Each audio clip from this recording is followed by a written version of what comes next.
Et Cyril, ça va là? On est à l'antenne, mon grain. Ah ouais. Bon, écoute, je suis en train de lire le bouquin. Fais-moi penser à parler de la ouais. technoférence. C'est exactement ce qui est en train de se passer, mais avec, avec de la low-tech. Vas-y, c'est le moment, on commence. Non, mais écoute, page 79, c'est formidable. Le chercheur américain en psychologie familiale Brandon McDaniel, a créé un terme pour décrire le phénomène de technoférence. C'est quoi le technoférence? C'est que finalement, tu es en conversation, et tu coupes brutalement cette conversation parce que tu es en train de regarder ton téléphone. Donc il y a une interférence technologique entre toi et moi. C'est un peu comme quand tu coupes la parole à quelqu'un, mais comme ce que tu as fait avec Virginie là pendant tout l'épisode. Non, c'est notre rôle, ça. Bon, moi, il y a un truc que j'ai adoré, c'est la notion du dealer et du gendarme. Ah bah oui. Et de dire que nous, les parents, on se retrouve à la fois en position de dealer et de gendarme avec nos enfants du temps d'écran, ce qui est juste une horreur.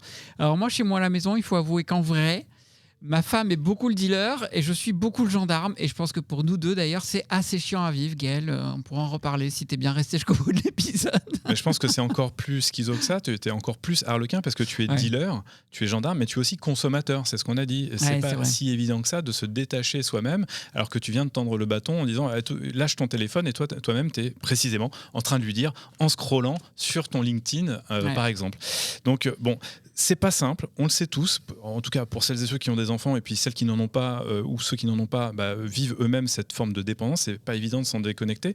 Moi j'aime bien l'acronyme PLAY parce qu'il est simple à retenir déjà, il est frappé au coin du bon sens, on sent quand même qu'il y a eu de l'expérimentation de leur côté.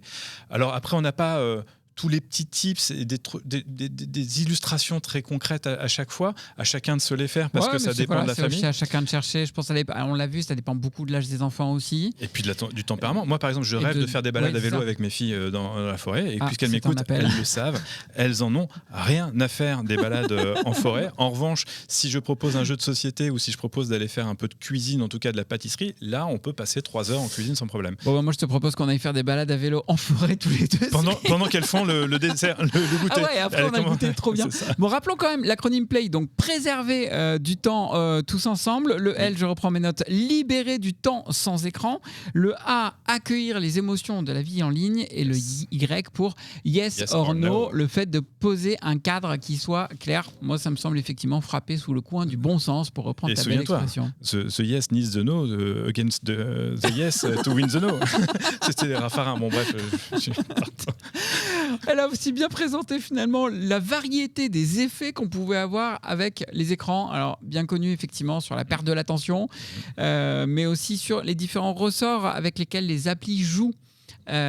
Pour retenir notre attention, notamment le ressort de la récompense facile par ces jeux qui sont très addictifs. Ça, c'est le bon vieux truc du docteur Skinner, de la récompense aléatoire. Et donc c'est pour ça qu'on y revient, parce qu'on se dit, est-ce que j'ai pas raté quelque chose? Et ça devient le FOMO derrière, le fear of missing out. On a exactement ça. On a aussi le fait, tous les leviers sociaux pour être en contact avec ses amis, mais aussi une vraie construction, c'est son terme, construction identitaire. C'est aussi l'émancipation des parents, en tout cas pour nos ados. Tout à fait. Et moi, il y a quand même quelque chose aussi qui revient dans son discours et dans leur discours avec François Saltiel. Donc, vous l'aurez compris, ils sont mariés et femmes, et donc c'est de leur famille dont ils parlent. C'est cette idée qu'on est désormais dans une société de plus en plus seule, ensemble. Et c'est quelque chose qui revient très souvent aussi dans les propos de François Saltiel.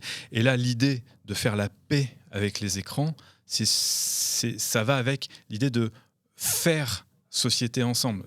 Et à l'échelle de la cellule familiale, c'est faire famille, quoi, tout simplement. Ouais. Donc, prendre ce temps et s'autoriser à réinventer des moments partagés en famille, y compris peut-être devant un écran, comme elle nous le rappelait, avec l'écran de télé qui siégeait au sein de la famille, et tout le monde se réunissait et partageait, mine de rien, un moment. Parce qu'on regardait le même film, mais on pouvait le commenter après, etc. Là, chacun est seul dans sa chambre ou dans le salon, les 5 réunis sur le canapé, mais chacun sur son écran, c'est pas tout à fait pareil. Et puis elle nous a bien montré aussi la monétisation de notre temps libre et la valeur du temps libre.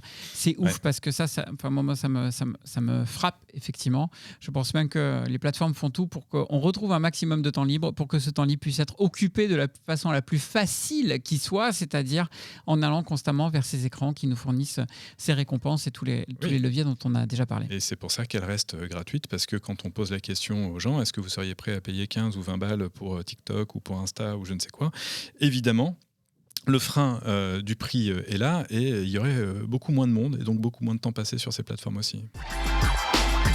French Tech.